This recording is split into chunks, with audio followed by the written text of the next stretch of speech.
esta manera 4 días, hoy sin Majul, va a tomarse unos días de descanso, le vamos a hacer el aguante, estamos acá con todo el equipo.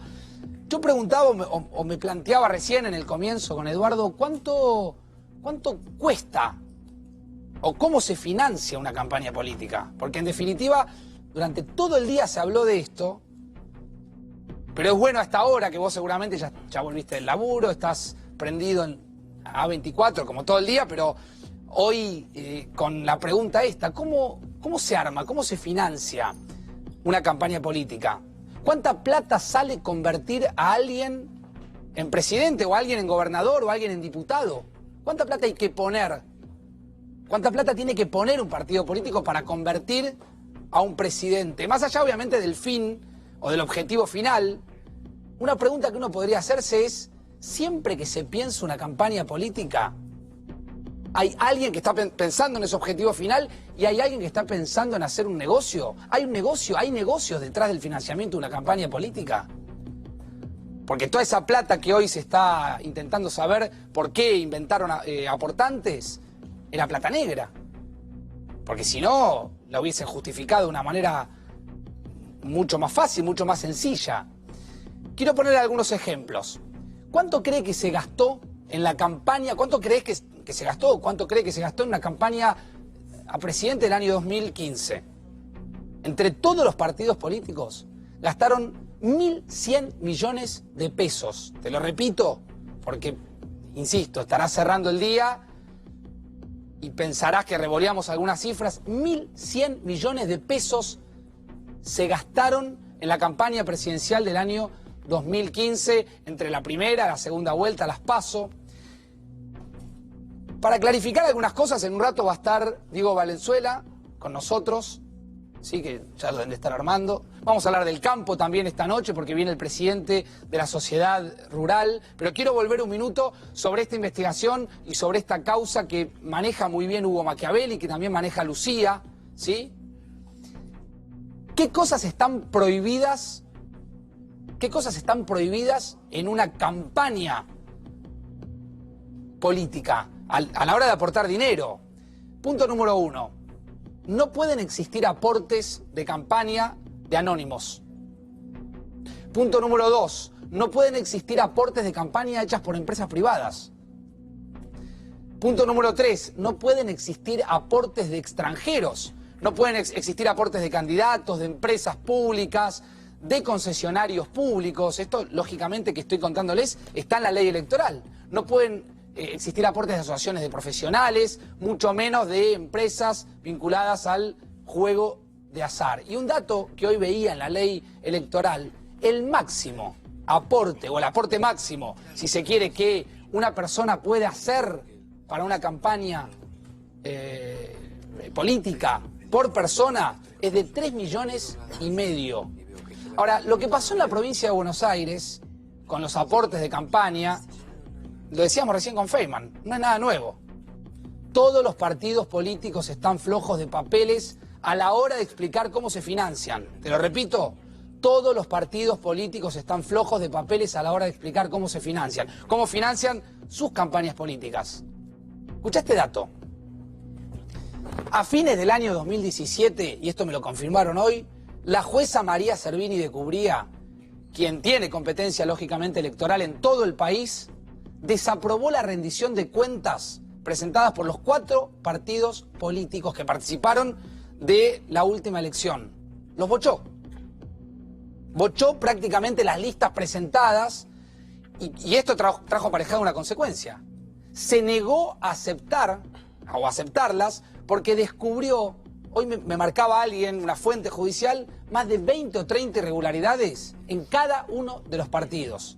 ¿A qué partido nos referimos? A Cambiemos, al Frente para la Victoria, al partido UNA, que fue ese encuentro entre Sergio Massa y De la Sota, a Compromiso Federal, que lo tenía como referente a Rodríguez Sá. Por eso estoy convencido, y lo hablábamos recién en el pase con Feynman, y esta noche en 4 días, acá en el programa de Majul, vamos a estar hablando de esto. Porque lo que está pasando en la provincia de Buenos Aires reabre un debate que se tendría que haber dado hace mucho tiempo, que es cómo se financian los partidos políticos para ganar las elecciones. ¿De dónde sacan los fondos? ¿De dónde sacan los fondos para poder convertir a un candidato, a alguien en presidente, en gobernador o en diputado. La jueza Servini de Cubría, que tiene competencia electoral, bochó prácticamente todos los papeles presentados por los partidos políticos por haber detectado irregularidades. Se las voy a enumerar. Irregularidades encontradas en las auditorías de la Cámara Nacional Electoral. Es decir, prácticamente desde la génesis de un proyecto político, que es buscar plata para hacer una campaña y convertir a alguien en candidato, ya desde ahí hay cosas que no pueden explicar los políticos, en general. Está metido, obviamente, en esta investigación el fiscal electoral Jorge Di Lelio. Ahora Lucía les va a contar detalles de la causa y le pidió algunas medidas a la jueza Servini de Cubría que van... a ver, ¿qué cosas encontraron? Cambios sospechosos de nombre en la lista de donantes. Polémicas cenas de recaudación que fueron públicas pero que no están registradas. Aportes de directivos de una misma empresa que lo que sospechan es que podrían encubrir, entre otras cosas, aportes de una compañía, de una empresa que están prohibidos, como les conté antes, prohibidos por la ley electoral. Ahora bien, y en un ratito de estar ya sentado, ya está llegando Diego Valenzuela, ¿eh? Ya está Lucía, está Hugo, ¿sí? Así que en un ratito todo el equipo vamos a hablar sobre cómo se financian las campañas políticas justamente en la Argentina. Ahora, el problema que estamos viendo ahora en la provincia de Buenos Aires con estos aportes parece ser el más grave de todos los problemas encontrados hasta el momento, estos que yo recién les enumeraba.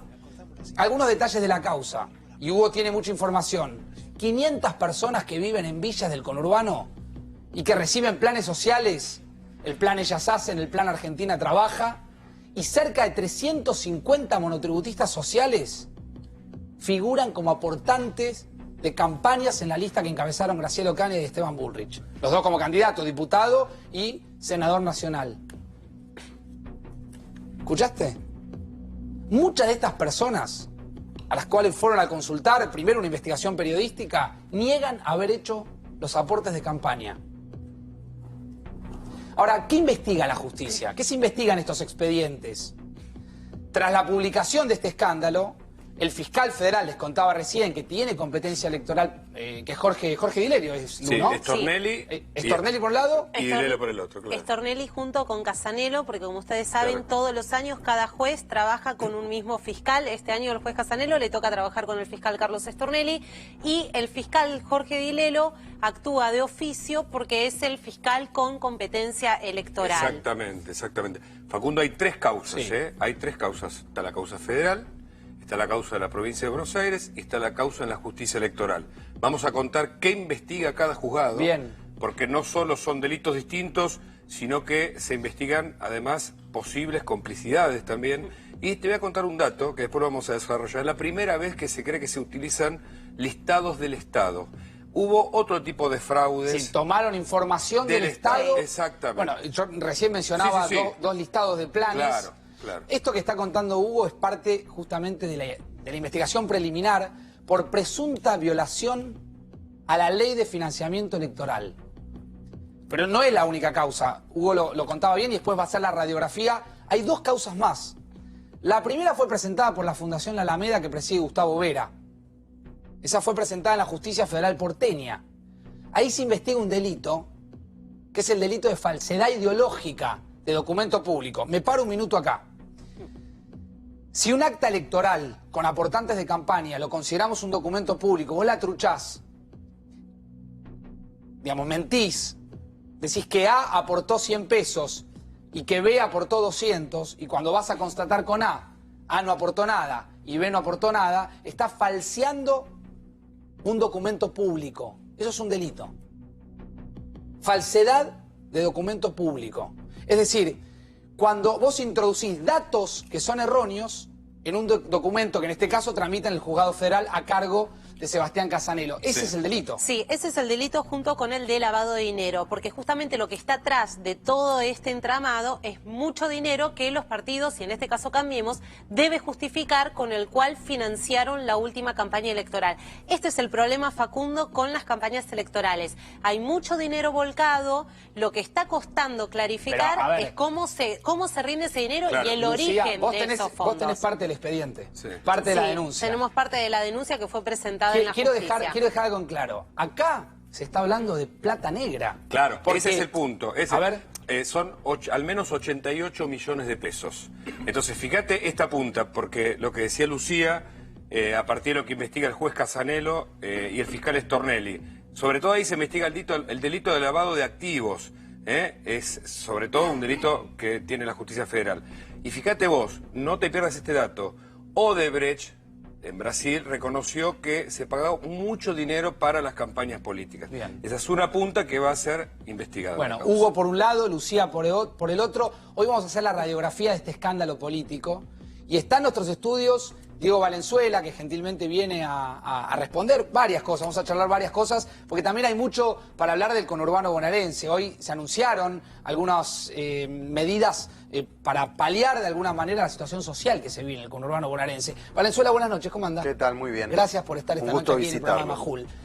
¿Hay aportantes truchos en 3 de febrero?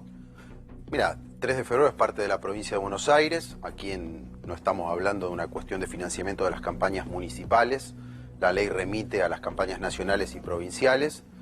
Y creo que es muy importante la actitud hoy de la gobernadora, dando la cara, no protegiendo a nadie y tomando además decisiones muy claras.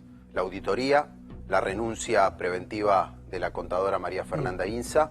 Y por otro lado, poner en debate público la cuestión de la ley de financiamiento, si hay lagunas. Hay un debate ahí de fondo que hay que dar. ¿Cómo se realizan los aportes? Ahora lo charlamos. Después le quiero preguntar si siente que el gobierno tardó en reaccionar, pero me lo contesta ahora en algunos minutos. Vamos a hablar de esto. Está también el máximo representante, si se quiere, del campo en la Argentina, que es Daniel Pellegrina, que es el presidente de la Sociedad Rural. Dijo hoy prácticamente, o le dijo al gobierno, basta, hasta acá podemos dar nosotros. Así que en un ratito vamos a estar hablando con él. Le agradecemos por venir esta noche y vamos a hablar, por supuesto, de economía con Marco Lavagna, que siempre que lo llamamos es muy gentil con nosotros. Hola, Marco, buenas noches. Y vamos a hablar de la imagen de los principales referentes políticos en la Argentina. ¿Por qué el presidente Mauricio Macri decidió dar esa conferencia de prensa? Hay un tema de imagen, respondió 8 preguntas. Vamos también a analizar esto y por supuesto está Valentín Nabel, director de Opinaya, con nosotros. Valentín, gracias. Gracias por estar esta noche. Vuelvo un minuto a la causa que reabre el debate que planteaba recién Valenzuela sobre cómo se financian las campañas políticas justamente en la Argentina. Es una causa que recién comienza. Hoy Lucía a la tarde me decía, mirá que recién se está empezando a instruir esta causa. Es decir, recién están empezando a dar los primeros pasos. Pero van a tener que ir testigos, más de 50 que al azar eligieron en la causa, para explicar qué hay justamente detrás de esta historia. ¿Quién se va a hacer responsable de esto también? Es otra pregunta que uno se puede hacer, porque Valenzuela recién contaba que hay una decisión política que se tomó hoy, que es directamente echar a la a la por entonces contadora del PRO de la provincia de Buenos Aires. ¿Podemos poner el momento en que la gobernadora María Eugenia Vidal daba este anuncio? ¿Lo podemos ver? A ver. Frente a esto doy la cara como lo he hecho siempre en cada dificultad de la vida y de la gestión. Mi conducta ha estado basada a lo largo de toda mi vida en la honestidad. Y frente a estas denuncias sobre aportes falsos en la campaña, he tomado 3 decisiones muy concretas. La primera es ordenar una auditoría sobre la rendición de fondos que se presentó a la justicia, que se inició la semana pasada y que ya se está realizando. La auditoría que presentó, la rendición de fondos que presentó el Frente Electoral de Cambiemos. En segundo lugar, le he pedido en el día de hoy la renuncia a la contadora Fernanda Insa al cargo de la Contaduría General del Gobierno de la provincia. Ella formó parte del equipo de rendición de campaña, pero más allá de eso, hace muchos años que trabaja conmigo, la conozco, confío en ella. No tengo ningún elemento objetivo que demuestre su involucramiento en este caso, pero el haberle pedido la renuncia preventivamente responde a demostrar que no somos todos lo mismo. Cuando la gente votó Cambiemos en la provincia de Buenos Aires en el año 2015, tengo muy en claro que no voto solamente un cambio de espacio político, de políticas concretas o de género. Votó un cambio de valores. Y en ese cambio de valores, y entendiendo que ese voto contiene un cambio de valores, es que le pedí la renuncia a Fernanda hasta tanto todo esto se aclare en la justicia. Y la tercera medida que tomé es un compromiso con los bonaerenses, un compromiso concreto. El Gobierno Nacional está trabajando y va a presentar en el Congreso una ley nueva de financiamiento de partidos políticos. Está claro, porque todos los partidos han tenido dificultades en distintas campañas, que la ley actual tiene lagunas y tiene dificultades. Y ese proyecto incluye la bancarización de los aportes, para que no queden dudas sobre quién aporta y desde dónde. A partir de eso, yo espero que la ley se apruebe en el Congreso. Pero aun cuando esa ley no se aprobara, mi compromiso es que si el año que viene yo soy candidata por la provincia de Buenos Aires, los aportes de mi campaña van a estar todos bancarizados, aun cuando la ley no lo exija. Bueno, hay algo que yo trato de imaginar qué estás pensando vos o qué está pensando usted del otro lado. Porque insisto con esto que les marcaba antes. Si desde el momento más germinal que tiene un proyecto político ya hay dudas, ya hay sospechas, cuando digo momentos germinales, se junta un grupo de personas, empiezan a armar una plataforma de gobierno, sienten que están capacitados como para llevar adelante una gestión en un municipio, en una provincia, en un país, y empiezan a juntar guita, plata. Si desde ese momento todo está contaminado, si hay sospechas de utilización de fondos negros, si tienen que agarrar a una persona que apenas llega a fin de mes para agarrar su nombre y empezar a justificar, vaya uno a saber cuánta plata, porque una de las grandes dudas que esta causa tiene es cuánta plata se falseó, digo, en términos de cantidad, cuánta plata se falseó. Si es que se falseó, digamos, si se entiende, a ver la comparación, es decir, ¿cuántos aportantes truchos hay? Y por cada uno de ellos, ¿cuánta plata hay? Digo, pienso, insisto, en el sentimiento de la gente para con la política. Sobre todo porque este proyecto, el de Cambiemos, fue un proyecto que, entre otras cosas, intentó, desde un comienzo, y después lo vamos a charlar, devolverle la esperanza a la gente. Diego Valenzuela, intendente de 3 de febrero, y me acerco, si me permiten. Gracias. Ya vamos a hablar de economía, vamos a hablar del campo también. Cuando la veías recién a la gobernadora, ¿qué impresión te generaba? No, primero pienso que es un paso necesario porque hay una duda fundada en parte de la población. Venga de donde viniere la denuncia, esto hay que aclararlo. Yo quiero decir que en una campaña hay 3 etapas: la etapa de los aportes, la de los gastos de campaña y la etapa de la rendición. Y todo esto sigue una legislación.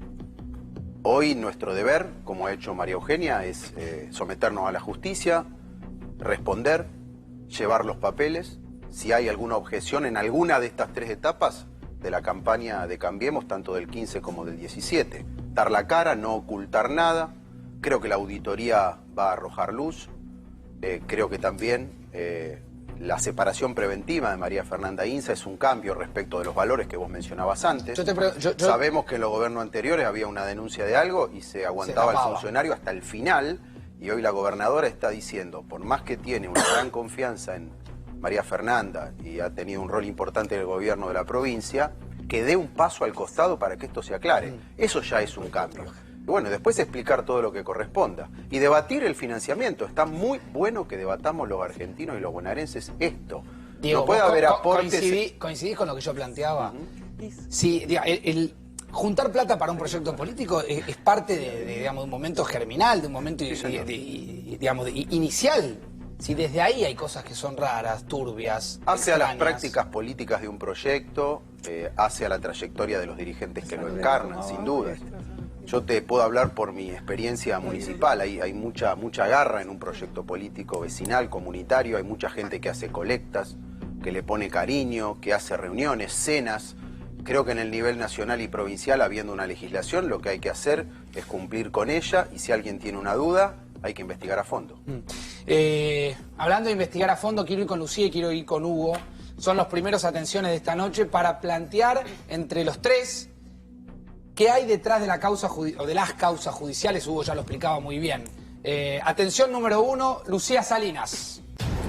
Sí, Facundo, el juez Sebastián Casanelo y el fiscal Stornelli llevan adelante esta causa.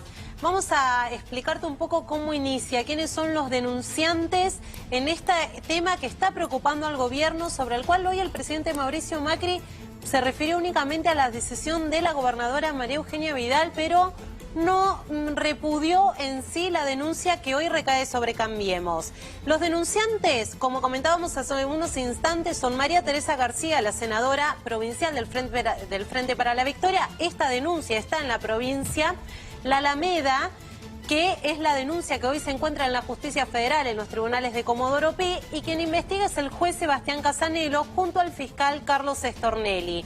Los denunciados inicialmente, la gobernadora María Eugenia Vidal, Federico Salvay, también los representantes... Lucía, la denuncia puntualiza sobre la figura de la gobernadora. Habla sobre los representantes políticos del espacio y también sobre las autoridades del partido a nivel provincial, que ahí lo teníamos a Néstor Grindetti y también a Jorge Macri. Estas son las personas que, entre otros, que van a empezar a ser investigados respecto a sus responsabilidades. ¿Cuál es el dato? No hay nadie imputado aún, Facundo. Esta causa está en instrucción. Para que haya una imputación tiene que ser una decisión, en este caso, del fiscal Carlos Stornelli. Tampoco se pudo esclarecer, por ahí lo sabes vos, Hugo, esto que yo planteaba, ¿cuánta plata hay detrás de esta...? Al menos se investigan 88 millones. 88 millones. Eso en primera instancia. Bien. Pero ahora lo desarrollamos con Hugo, que tiene algo así como una suerte de organigrama de las 3 o 4 preguntas claves que vos te podés hacer respecto a esta causa. Seguí, Lucía, perdona. Vamos a contarte un poco las acusaciones. Lo decíamos hace unos instantes, el presunto fraude en la rendición de gastos de campaña y los delitos, falsificación ideológica y lavado de dinero. Hubo 2 reacciones al respecto hoy por parte del gobierno, tanto provincial y algo que reiteró también el presidente Mauricio Macri. El gobierno de la provincia de Buenos Aires impulsa la bancarización de los fondos partidarios y también se ordenó una auditoría para especificar las responsabilidades en esta denuncia.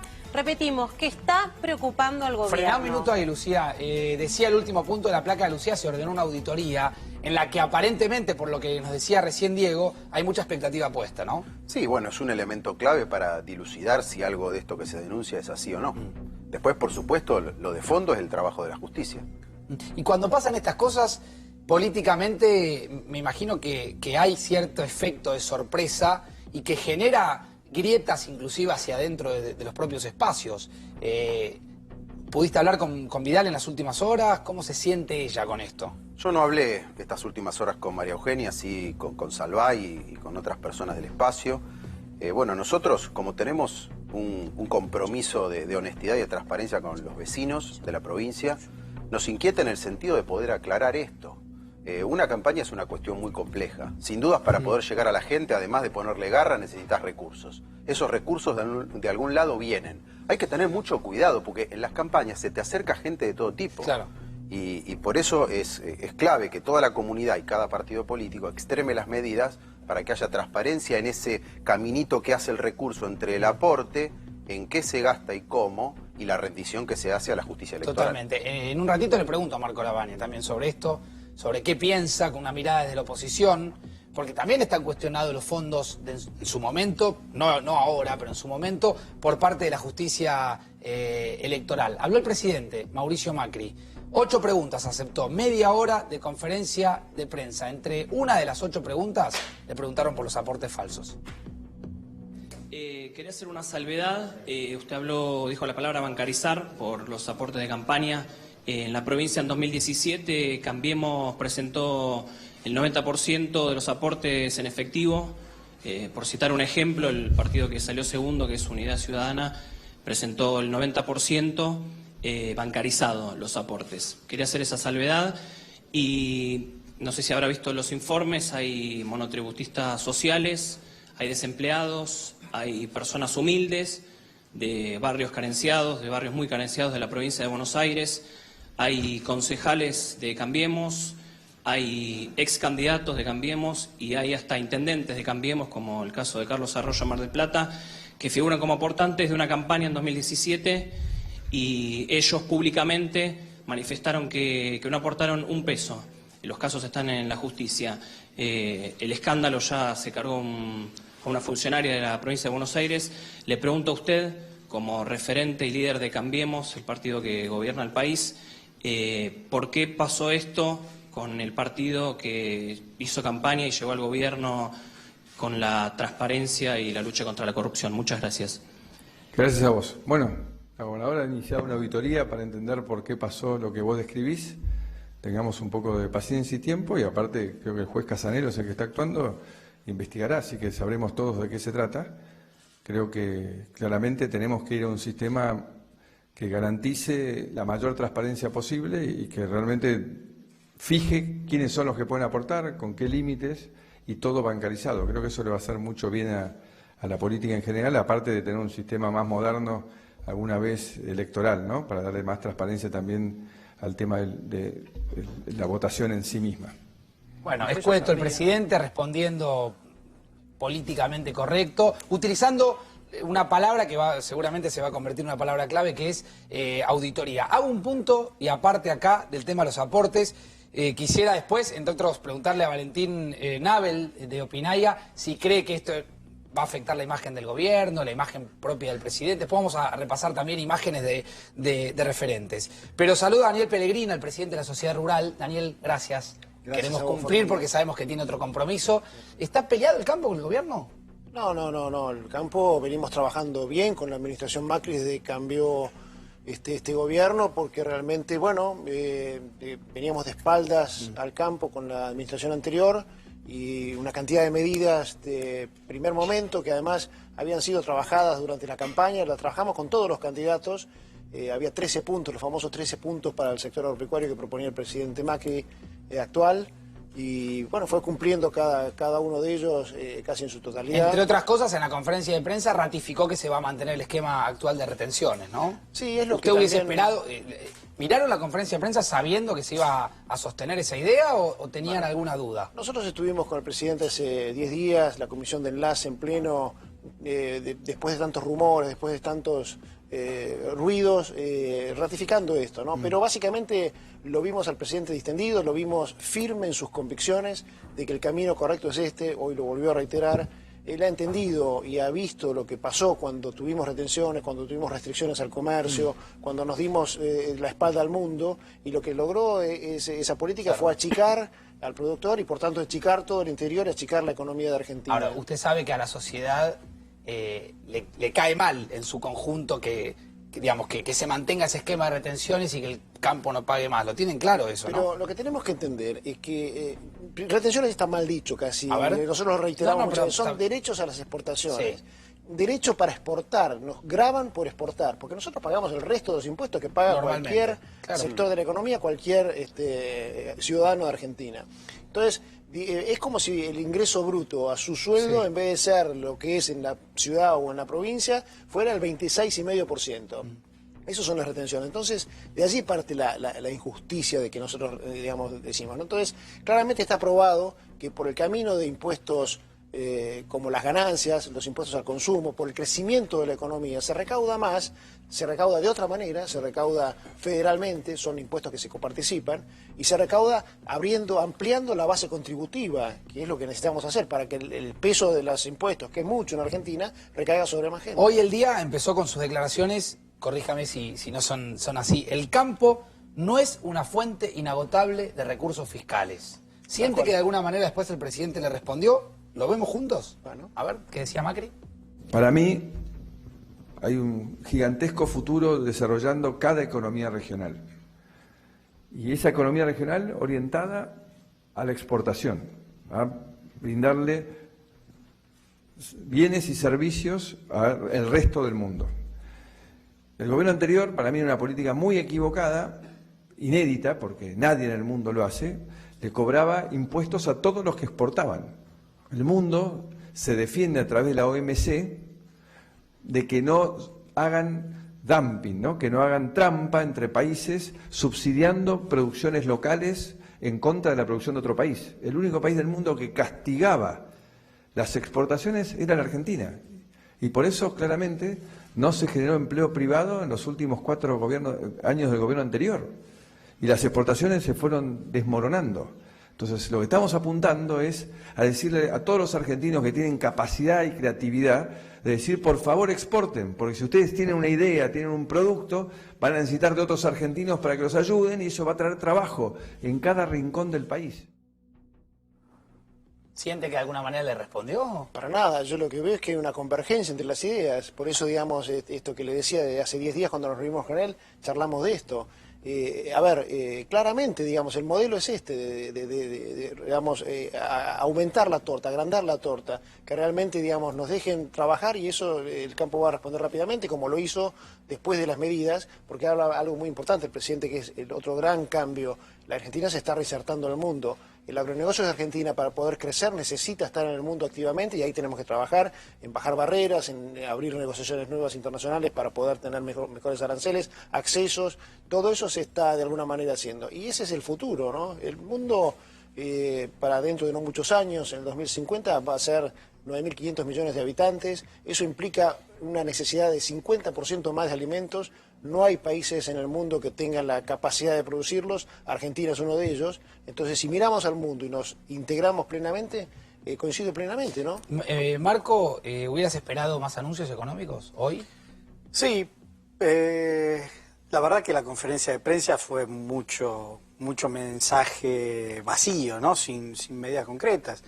Respecto a retenciones, lo que yo no termino de entender, y te soy sincero, estoy un poco perdido, es si la decisión es no congelar la baja de retenciones, ¿para qué lo ponen en el acuerdo con el Fondo Monetario? Digo, hay una inconsistencia entre el mensaje y después lo que está firmado que... ¿Y por qué crees que pasa eso? No, creo que el problema es que no termina de encontrarle la vuelta al gobierno a las cosas. Entonces firma una cosa, después piensa otra. Digo, es muy difícil poder prever cuál es el esquema económico hacia adelante que está planteando el gobierno donde tenés estas inconsistencias. ¿Vos estás queriendo decir algo así como que el gobierno no tiene un plan? No tiene un plan. A ver, ¿ustedes lo sienten desde el campo, Daniel? ¿Eso lo perciben? La política agropecuaria realmente se ha orientado bien. Esto de reinsertar a Argentina en el mundo, de trabajar para poder reinsertar a Argentina en el mundo en la competitividad, es el trabajo que se viene haciendo desde los 2 años y medio hay un plan, de gestión. ¿no? En política agropecuaria hay un plan. A ver, yo creo que el campo es un sector absolutamente estratégico. Digo, uno tiene que desarrollarlo. Lo que vos no podés esperar es que el campo por sí solo sea el único sector que saque adelante. El campo tiene que ser un pilar central en tu economía, pero después tenés que tener una macroeconomía, porque vos tenés problemas macroeconómicos que así como lo van a afectar a la industria, también lo van a afectar al campo. No, ahí coincidimos. Digo, tenés que trabajar un modelo sustentable. No, lógicamente, si no tenemos estabilidad macroeconómica, este buen plan, digamos, no funciona y las turbulencias realmente nos complican, ¿no? Y especialmente, digamos, de la mano del impacto que tiene sobre las tasas, ¿no? Eso hoy está preocupando mucho al sector. ¿Cómo sufre el campo la inflación? Como todos los sectores. Claro, primero con el deterioro del tipo de cambio, que finalmente es uno de los pilares de la competitividad, no el único. Tenemos que trabajar en logística, tenemos que trabajar en presión impositiva, tenemos que trabajar en menores impuestos al trabajo. Bueno, hay mucho para trabajar, pero uno de los pilares es la degradación del tipo de cambio y se degrada rápidamente con la inflación, ¿no? Porque al final los costos terminan subiendo un poquito más lentos por la escalera, pero no alcanzan al ascensor de la devaluación. Dijo el presidente Macri que la inflación bajará más de 10 puntos el año que viene. Más de 10 puntos. Lo decía así. Queda claro que por más que no haya sido tan fácil como pensamos en el inicio domar la inflación, por la historia, por la inflación incubada por el cepo, por las tarifas y ahora por esta tormenta que devaluó nuestra moneda, sigue siendo una absoluta prioridad, porque la inflación es realmente lo que más castiga a los que menos tienen, al trabajador, es lo que castiga a las pymes, es lo que castiga la inversión. En definitiva, la inversión es lo que genera el trabajo y nosotros estamos comprometidos en cada vez haya más inversiones para que haya más trabajo. Así que el objetivo es claramente bajar la inflación y el plan que hemos presentado y que tienes parte del acuerdo con el fondo, va en esa dirección, ¿no? De la inflación que tengamos este año, el año que viene va a bajar más de 10 puntos y esperamos en el siguiente año ya estar cerca de la inflación de un dígito, que es lo que todos queremos y que es lo que tienen todos los países normales. Bueno, Marco, A ver, ¿se puede bajar 10 puntos de acá al año que viene? Sí, es posible. Vos pensás que este año vas a terminar con una inflación del 35 más o menos, bajarla a 25, que es la misma inflación promedio que hace 12 años que tenés, yo no lo veo un éxito.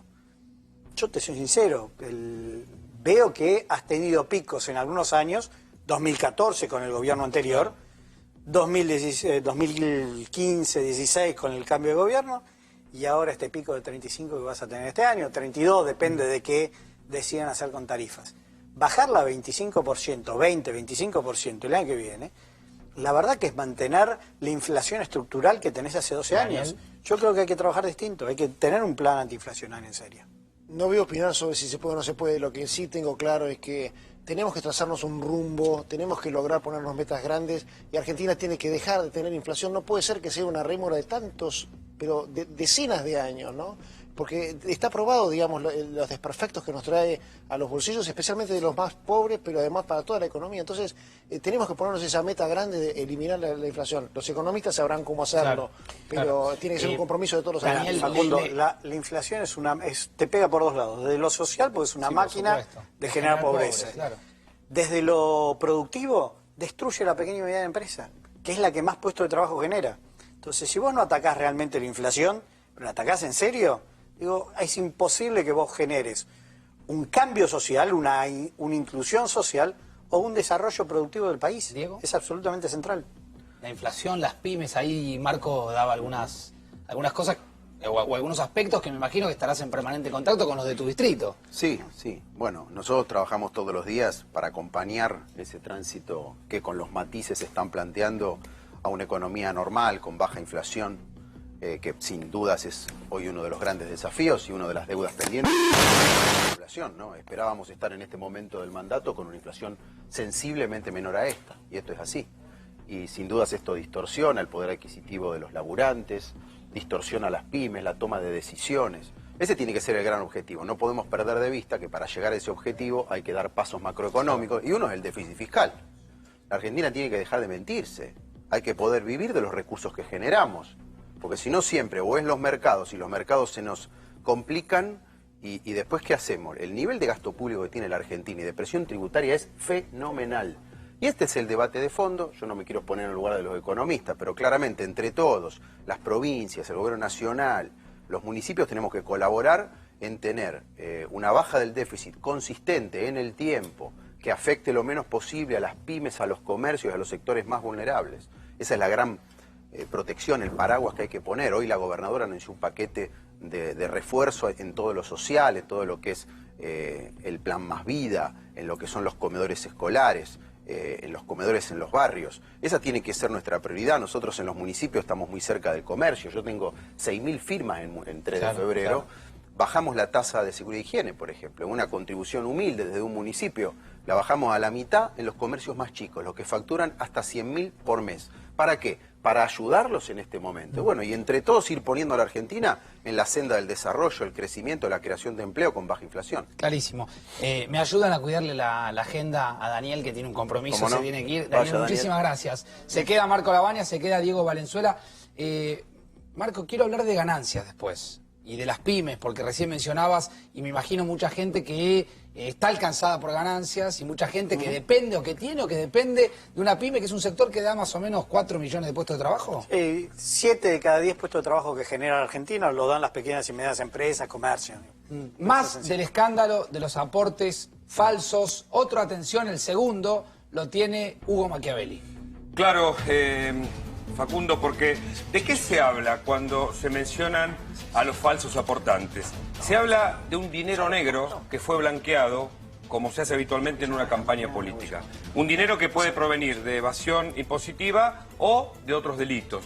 Pero en cualquier caso, fíjate que esto derivó en al menos 3 investigaciones judiciales. Lo vamos a ver en la primera placa. Fíjate, la más compleja de todas, la que te explicó recién Lucía Salinas, es la que lleva adelante la Justicia Federal a cargo del juez Casanelo y el fiscal Stornelli. allí se investiga el delito más complejo, que es el posible lavado de dinero, es decir, que este blanqueo de capitales a través de aportantes falsos finalmente tenía un objetivo mayor, que era el lavado de dinero. La justicia de Buenos Aires en este caso investiga, fíjate los delitos: posible adulteración de documentos públicos, algo que vos mencionaste, Facundo, usurpación de identidad, falsificación de documentos y violación de secretos Ahora, y privacidad. Hugo, te quiero preguntar algo. Sí. Ya desarrollamos y completamos la placa. Imaginémonos, hagamos un poquitito de imaginación. Sí. ¿Vos crees que lo que había era gente que iba a reclutar a personas que no sabían, o que las personas sí sabían y obtenían algún tipo de beneficio? ¿Se entiende la pregunta? Sí, te digo. A vos digamos, que siempre recorres, que te toca Sí. investigar, porque mencionaste antes una cifra que es escandalosa, 88 millones Al menos de pesos. 88 millones de pesos. Yo creo que estamos por primera vez, y esto lo dirá la justicia, de la utilización, y habrá que ahí delindar responsabilidades del padrón, de algún modo, de la gente que recibe beneficios del Estado. Pero vemos la tercera causa, la de la justicia electoral. Ahí lo que se investiga es la rendición. Esto que dijo Diego Valenzuela hace un ratito. Porque alguien firmó esa rendición con nombres, etcétera. Por eso hubo recién, esta tarde, un pedido de renuncia, en este caso la contadora de la provincia de Buenos Aires. Y acá se puede sancionar desde la justicia electoral, por eso es la tercera causa. Ahora, ¿qué se investiga en el fondo, Facundo? Que esto es lo que decíamos, un blanqueo de dinero. Fíjate, lo pusimos también en 3 líneas para que podamos también verlo básicamente en su sentido, digamos, más básico, ¿no? Se investiga que por primera vez, porque no es la primera en donde hubo... A ver, frenate acá, Sí. Hugo. Este es un dato muy interesante el que tiene Hugo, porque... Digo, al escándalo, cuando uno lo empieza a investigar y a profundizar, empiezan a aparecer otros escándalos. Totalmente. Es decir, no solamente hicieron absolutamente todo mal, la justicia lo va a determinar, después vamos a saber si efectivamente se configuró el delito de falsedad ideológica, sino que se valían de activos del Estado. Porque Claro. una base de datos es un activo que el Estado tiene. Totalmente. ¿Y esto lo tenés confirmado, Hugo? Esta es lo que se cree, la hipótesis de investigación judicial, es que se utilizaron las bases del Estado. Mirá, en otros antecedentes, por ejemplo, recordá el aporte a la campaña, creo que fue en 2010, una campaña con aportantes que venían de laboratorios. Hasta Pérez Corrada había reconocido que formaba parte de un entramado. No, esa es una causa que la tiene el juez federal Ariel Lijo. Sí. Y que está resolviendo porque había cheques que, digamos, que venían de cualquier lado. Totalmente. Bueno, hemos tenido campañas políticas, por ahí Luz se acuerda de gente que cruzaban de otros países. Totalmente. Para que voten acá, ¿no? Pero quiero decir, en 2015, personas muertas que aparecieron como aportantes en la campaña de Scioli. No, digamos, esto es normal. Lo que por primera vez se investiga es la utilización de personas que son beneficiarios del Estado, de planes sociales. Bueno, y la metodología utilizada, fíjate, el 90% de los aportantes, de los falsos aportantes, lo hacían efectivo. Bien. ¿Entendés? Entonces, este también es un elemento nuevo en la investigación.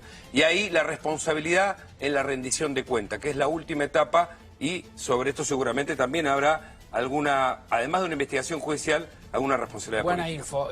Hugo, ¿me repetís la cifra? 88 millones de pesos. Al menos. Al menos. Mucha plata, ¿no? Sí, porque lo que ahora la justicia va a tener que determinar es el origen de los fondos de la campaña. ¿Quiénes fueron los aportantes reales y por qué se utilizó esta metodología para esconder finalmente de dónde vienen los fondos que se utilizaron para la campaña? Bien. Está Valentín Nave con nosotros, director de Opinaya. Le fue muy bien a Opinaya en las últimas elecciones. Así que tiene la validez y es su carta de presentación. Valentín, buenas noches, gracias por estar acá. Buenas noches. ¿Esto afecta a un candidato, afecta a un político, afecta a un proyecto? Bueno, lo sabremos la medición que viene, pero más allá de lo económico, yo creo que el cambio se votó con una promesa de una mejor economía y también de un estilo diferente que incluía la corrupción. Fue un componente bastante importante de esta promesa de Cambiemos. Así que vamos a ver qué desenlace tiene este nuevo affair, pero puede sí. Te propongo, Valentín, ir viendo imagen por imagen. Empezamos hablando de la gobernadora María Eugenia Vidal. A ver, explícame. ¿47% de positiva sigue siendo la imagen de la gobernadora? Sí, es así. Lidera desde hace mucho tiempo este ranking pero esta medición es la primera vez que tiene más negativa que positiva. Hasta la medición anterior, la positiva era más que la negativa.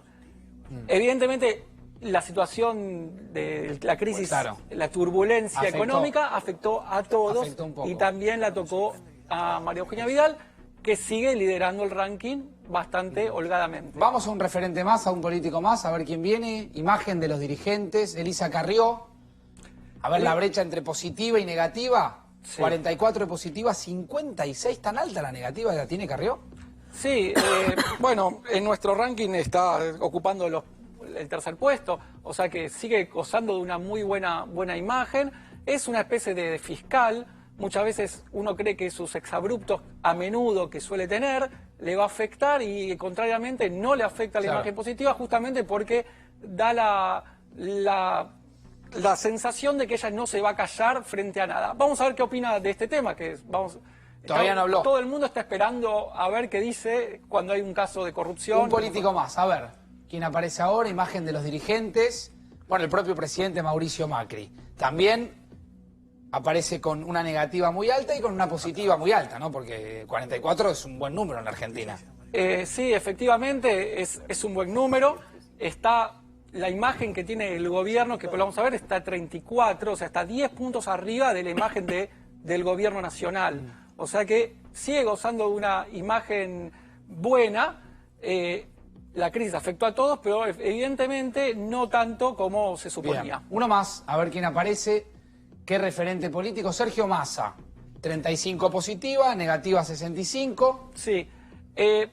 Tuvo un ascenso, es decir, empezó el año con 31, o sea, sumó unos puntos. O sea, levanta la positiva. Levanta la Aún positiva. con poca exposición, pero, ¿no? Exactamente, hay una muy baja exposición.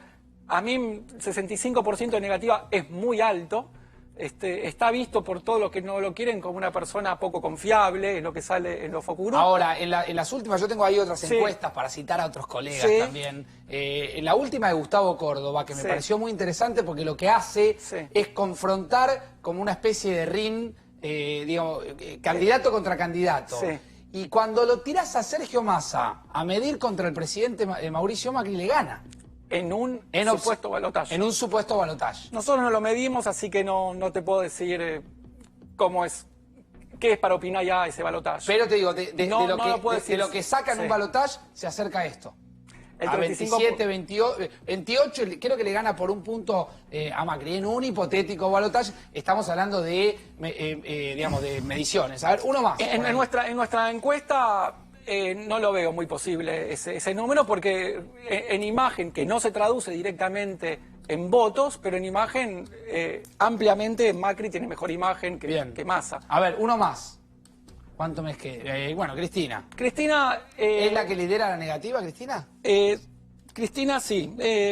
No, tiene un poco menos que Massa. De hecho, no. Hay muchos que tienen más que... Muchos más. En ranking tiene muchos que tienen una negativa más alta. Lo curioso de Cristina es que estos números se mantienen constantes desde hace ya mucho tiempo. El que venimos 36 midiendo. de positiva es el 36 núcleo y duro 64. kirchnerista que siempre Exactamente. la votaría, Quiere decir que digamos. todo lo que está sucediendo, es decir, la crisis económica, no la puede capitalizar. Claro. Es decir, no hay un modelo, es decir, el modelo populista, por decirlo de alguna manera, no tiene una oferta alternativa para decir, bueno, la gente confía que lo harían mejor. Es decir, también los modelos internacionales, lo que viene de este populismo, no ilusiona con que podría ser mejor de lo que tenemos hoy en día. Es por eso que no se la escucha. No se la escucha en ningún tema, ni económico, ni aborto, ni en ningún tema. No habla. Si todo está esperando porque sabe que cuando habla no puede capitalizar. A ver, uno más. ¿Me dicen si es el último o quedan dos más? Rogelio Frigerio, ministro. Bueno, Frigerio, al igual que otros funcionarios como Peña, su imagen, lo que vemos, coincide mucho con la imagen del gobierno. Es decir, no tiene una figura trabajada personal, sino el que opina justo 34 es lo que la imagen que tiene el de gobierno. O sea, son personas que ponen el pecho de este gobierno. El que apoya al gobierno nacional. Claro. Tiene la misma imagen de Nacional que... Cerramos con Marcos Peña. Que, bueno, es lo que decía, 34, 32, es más o menos, son los representantes del gobierno los que ponen el pecho y los que no están a favor del gobierno son los que, la negativa, básicamente. Coincide con el gobierno nacional. Igual falta tanto. Falta mucho. Tanto. El desafío de este gobierno vino con una expectativa. Lo más curioso es que se derrumbó en la expectativa económica. Claro. Es decir, este gobierno decía, Mirá, estamos esto mal. es gobierno nacional, Sí. positiva y negativa. Sí. Miren acá abajo, que es interesante, octubre Que fue el pico. 2017, junio 2018. Octubre, cómo se va bifurcando el camino entre la positiva y la negativa, porque en octubre del 2017, Sí, el 51 de positiva, Sí. y 40, bueno, este es el escenario electoral que se daba. Exactamente. Eso fue el post-electoral, después del rotundo triunfo de octubre del 17. Hubo una pérdida de imagen, si se quiere, programada, o una inversión de imagen, porque después de las elecciones vinieron una serie de medidas, llamémoslas antipopulares, de ajuste, recordemos el cambio de fórmula de jubilación. O sea, había una previsibilidad de que De que después de podía unas elecciones suceder. tan buenas iba a suceder una caída. Después siguió cayendo en abril especialmente. Si tomamos el pico de 52-34, hay un 18 puntos de diferencia. En este mes lo que podemos decir que se mantuvo igual que mayo.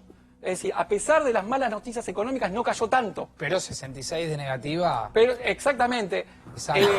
Como novedad de esta última medición es que mantuvo todo, o que frenó la caída, se puede decir. Venía en un tobogán y la frenó a pesar de las malas noticias económicas que hubo. Valentín, gracias. Muchas gracias Un a placer. Diego, ¿se dedican a ver encuestas? ¿Le dan importancia a estas cosas? Cuando uno ve que hay, digamos, que se va creciendo la imagen negativa y va bajando la positiva, ¿eso tiene que ver con la gestión? ¿Hubiesen esperado atravesar esto de otra manera?